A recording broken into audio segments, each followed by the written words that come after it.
Hello, Slicey Dicers. This is Brian with another knife review for you today. We have the Brous Blades Silent Soldier Flipper from their new import line. This is the new, less expensive knife collection, I guess, they have coming out from Brous. There are several models coming out. This is the first one to hit the shelves. Very popular model from Brous that now is made fully in China with these polymer handles for 69 bucks. Nice. Pretty good price, I do have to say. D2 blade. This is different from the other Brous blades in that it's fully made in China instead of produced, manufactured, assembled in America, whatever it is, with the other Brous blades. Infinitely cheaper than the previous versions of the Silent Soldier Flipper.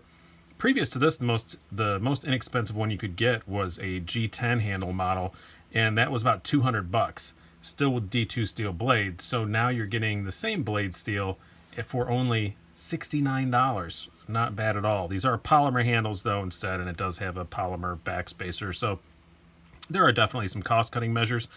But quality-wise, I have to say, it ain't too shabby. We'll get to that more here in a minute as we go on. But first of all, let's talk about the history of this knife just a little bit. This evolved from their Silent Soldier fixed blade neck knife that they sold a ton of. Several years ago, they came out with the flipper version. It's been very popular, one of their most popular models. Not surprising, this is the first one to hit the market in this new import line spec.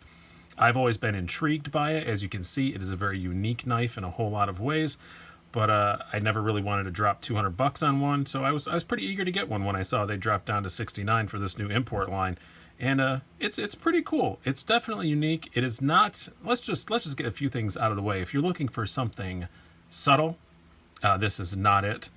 If you're just looking for a nice, this is a 2.5-inch blade, so if you're just looking for a nice subtle, 2.5-inch blade, under 3-inch pocket knife, not it.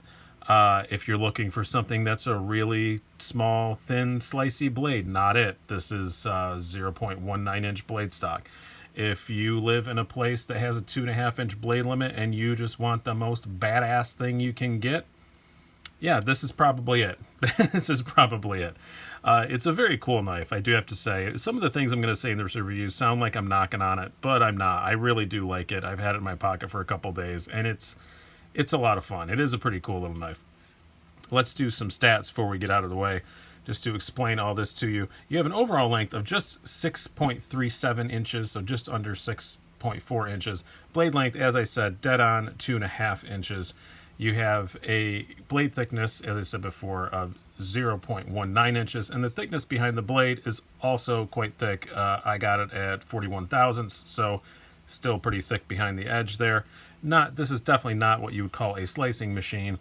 You have a handle thickness of 0.60 inches, so very thick and beefy on that also, which I think is a good thing. We'll get to that in a moment. And a weight of 4¼ ounces, so it's not heavy, but it's pretty heavy for a knife this size. Quite heavy for a knife this size. Let's do some size comparisons before we go too much farther. We'll start off with a couple of standards first of all, and then we'll get to some more that are more applicable. We will do the Spyderco Paramilitary 2. It's obviously much shorter than a PM2. And we will do, just the only other one we'll do in the standards is the Spyderco Delica 4, because this is not at all a standard size knife. Now we'll go into some more that are kind of in this sort of size range. Keep on the Spyderco train here for a minute. Compared to your Spyderco Little Native, it's a bit bigger than a Little Native, but this is only showing that one dimension in thickness. It's ridiculously bigger than a Little Native. And, well, since I have it out here, because I'm doing a comparison between those two shortly, we have your Spyderco Rhino. Again, bigger than a Rhino. Now let's look at two that are more close to this price range that you might actually be considering between these two. I could see people comparison shopping with these couple, and there will be a comparison video coming up. We have the CRKT Pilar. This is a Blade HQ exclusive carbon version. Still a bit bigger than that. And one that I think actually compares to it more. I can really see people hemming and hawing over the two of them. Your Kaiser Mini Sheepdog. All right, so it's still bigger than a Sheepdog. It's a small knife. This is the epitome of little big knife. It really is. As far as aesthetics go, yeah, it is definitely in the tactical range. It's got the big hole up here, which we'll talk about more in ergonomics. But it is useful. It is a very useful thing, I do have to say, for a knife this size, and I have become a fan of it over the last couple of days. It's got this unique honeycomb pattern. As I said, they're polymer handles. I don't think they look that bad, really. I was kind of expecting them to feel really cheap and crappy, but they don't feel as nice as G10, but they're not bad. I have to say, I like the pattern on it. It's just the right amount of grippy. The backspacer, it's all flush and looks good. All the fit and finish seems pretty good. The only problem I have with it is the blade centering's a bit off, and I can't really seem to get it better. It's not causing any problems at all. Nothing's hitting anything, but the blade centering's a bit off, and can't seem to get it fixed. The grind seems good. Most of the fit and finish seems pretty good. There aren't any really sharp edges where there's not supposed to be. For 69 bucks, I can't really complain a whole lot. It's okay. This pocket clip's really nice. Just has that subtle little Brous Blades thing on it. And the look of it's either going to be love it or hate it, but they've been making this thing forever, so obviously a whole lot of people love it. This looks almost no different, other than the materials, than the same Silent Soldier flipper they've been making for a long time and charging a whole lot of money for. They were, $200, $300, $400, and now 69 bucks. It comes in a pretty plain box, but I kind of like that. I've never owned a Brous before, but I've gone back in the archives and watching other reviews and stuff, and before they went to those really cool, waterproof plastic boxes, this is just kind of how they used to come. Just comes with that in a bag, no literature or anything. But you are kind of buying it. It's an overseas made knife, but you are kind of buying it from a custom knife company. And that's how a lot of custom knives come. They don't have terribly impressive packaging. So not going to knock it too much for that. It just looks like their old packaging. As far as the blade goes, like I said, this is not a slicing machine. It did come very sharp, I will say. It came very sharp, but it is 41 thousandths behind the edge, and it is 0.19 inch blade stock. So this is a very thick, heavy-duty blade for a knife this size. It's not going to, slice through cardboard like a dream. It's perfectly fine for opening boxes. It has a very useful, Wharncliffe edge, which is, I think Wharncliffes are very useful for the average EDC person. It does obviously have a very beefy tip. It will pierce for days, so that's good. It's D2 steel. It's a good quality blade. It's just whether or not you like that blade shape. You want something that thick and heavy around in your pocket. That's up to you. Ergonomically, it's excellent. The thick handle is, a thick handle, which is slightly annoying in your pocket, but not as much as I expected to be. But it makes it a very comfortable knife in your hand. And I've got, again, large size glove hands, but skinny fingers. And I can almost get full 4 fingers without even using the finger hole. And if you use the finger hole, I get way more than 4 fingers. You can also there's no choil to catch you, but there is spot up here to grab a hold of it. You have all this really good jimping up top here. At first I thought it was pretty aggressive, but the more I use it, no, I think it's actually pretty good.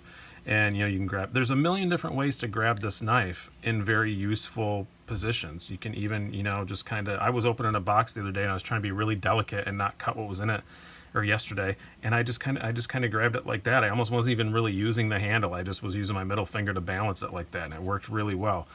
Ergonomically, it's really, really good. It kind of looks like, they just made it look cool for mall ninja status if you don't know a lot about Brous, but that's not really how they operate. It actually is very functional. Yes, it will please a mall ninja. Absolutely. A mall ninja would love this knife, but it does actually work. The ergonomics work really, really well. Carry-wise, it does have a deep carry pocket clip. And as I said, the thickness, everything's fairly well rounded off. It's not super rounded off, but it is a little bit. Deep carry clip. It's not that bad in the pocket. The flipper tab is quite egregiously long. It does need that. We'll get to that in a moment. But it's not horrible. There's not a lot of jimping on it or anything. So it's not really an obscene pocket pecker that's really just going to destroy everything in your pockets. It's not as bad as it looks, I guess is the best way to say it. But it carries fairly well. I mean, it's not light for a knife this size, but the deep carry clip, and it slides in and out. This is just the perfect amount of grippy. It works pretty well. It carries much better than I thought. Does it carry as well as even like, the Kaiser Mini Sheepdog? No, not quite as good as that, but it carries pretty well. Deployment, not bad. It does run on bearings. You do have to give it a pretty authoritative flick, which I think is why it's got such a long flipper tab on it. It does work better as almost kind of a push button, which is kind of odd because it's got a pointy, you know, flipper tab on it. It doesn't work as well. Just, yeah, see, when you just try and light switch it, you don't always get it. You got to give it some oomph if you light switch it. But it works okay. I do kind of just think, and I don't know, I watched old reviews of the more expensive Silent Soldier before I got this, and too, like, a lot of people just said, why isn't this just shorter and just set it up for a push button? But that's not the way they went. The only thing annoying about closing it is that flipper tab is so long that it kind of hits your thumb before you get past the detent. I hope that's coming across on camera right. So you kind of got to fumble a little bit. But once you do that, with just a little wrist flick, it's not total fall shut, but it's close to it. Even a blade this thick, it's still pretty small, so it doesn't have enough weight to be completely fall shut. But I've done nothing to this yet. I opened it up to look and verify, okay, yep, that's bearings, and I put it back together. So this is all the oil it came in and all that stuff. And again, it's only a couple days of use, but I wanted to get this out because they've just dropped, and I know, like, they're only in a couple places now, and then Blade HQ is supposed to have them pretty shortly. I don't even remember where I got this one from. I had a pre-order from somebody, and it came, so my card got charged like on Monday, and it came a couple days later, so that was good. But overall, I have to say, I really like it. I kind of got it as a curiosity. I do have a review coming up shortly that I probably should have put it up before this, but of the Brous Mini Division, and I liked that better than I expected to, and I like this better than I expected to. So I really do. It's a pretty cool knife. It's not just an oddity. It is an actually useful knife. Yes, the blade stock is very, very thick, but I've been carrying it the last couple days and using the hell out of it, and it ain't bad. I gotta say, it ain't bad. Oh, and by the way, when I was complaining about the flipper tab length, it is because to catch your finger. I do know that before Brous Blade fans say, oh, it's because I know that's why it's there, and it is handy for that. If you're in a tactical situation, it's nice to have it. But in regular situations, it would be nice if it was just kind of like that. But that's just my personal opinion, and feel free to disagree with me on that. But pretty cool knife, and for $69, it's $69 is a price range where it's, you know, F it money. It's just like, oh, all right, I kind of want to have one around. It's not a ridiculously expensive knife. So where at $200 I was not willing to take the chance. At $69 I was, and I'm glad that I got it, which is why they make it at this price. So I've got I also ordered one of the divisions in this configuration. I'm very excited to see that, one of the big ass ones. So look forward to that. I'll be using this in a comparison review soon, probably with the mini Sheepdog, which I think will be pretty interesting. But yeah, I like it. Thumbs up. It's not something I'll carry every day, but it's kind of cool. So I hope you guys have enjoyed this. I've been Brian. Have a good one.